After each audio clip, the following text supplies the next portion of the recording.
Réponse incisive à l'égard des maires de Nantes et Rennes. La gestion de ces deux villes, sous l'égide de Johanna Roland et Nathalie Appéré, est une véritable dérive, un échec cuisant sur le plan de la sécurité et de la cohésion sociale. Les faits sont là, indiscutables, et les conséquences dramatiques de leur politique sont visibles au quotidien. Nantes et Rennes, autrefois des cités dynamiques, paisibles et ouvertes, sont devenus des terrains d'affrontement, d'insécurité croissante et de gestion inefficace des problèmes urbains. Les maires, loin de répondre aux attentes des citoyens, ont laissé se développer une atmosphère de complaisance vis-à-vis des comportements violents, des zones de non-droit et une explosion des tensions communautaires. Ils ont choisi de regarder ailleurs, pendant que des quartiers entiers se radicalisaient sous l'effet d'une politique laxiste, qui préfère fermer les yeux plutôt que d'imposer l'ordre et la sécurité.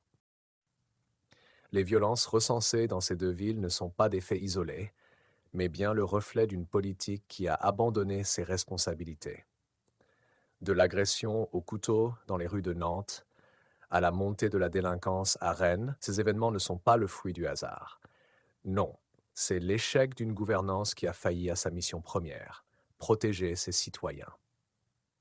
Quand une ville se retrouve à abriter des scènes de violence à répétition, quand les petites délinquances se multiplient et deviennent banales, c'est qu'un manque de fermeté et d'anticipation est à déplorer. Ces maires ont permis que la dégradation sociale s'installe en ayant une politique molle et une approche qui favorise la division plutôt que l'unité. La critique s'aggrave quand on voit que les électeurs continuent de réélire ces responsables malgré un bilan catastrophique. Les citoyens de Nantes et Rennes méritent mieux.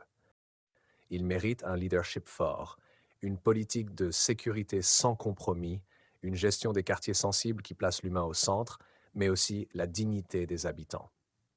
Et pendant ce temps, au lieu de chercher des solutions concrètes pour l'intégration et l'apaisement, ces maires semblent plus préoccupés par des manœuvres politiciennes et des calculs à court terme que par l'avenir de leur ville. La réponse à l'inquiétude des citoyens n'est pas dans des slogans vides ou des engagements inefficaces, mais dans une politique ferme et juste qui ne cède pas face à la violence, mais qui l'affronte et la combat.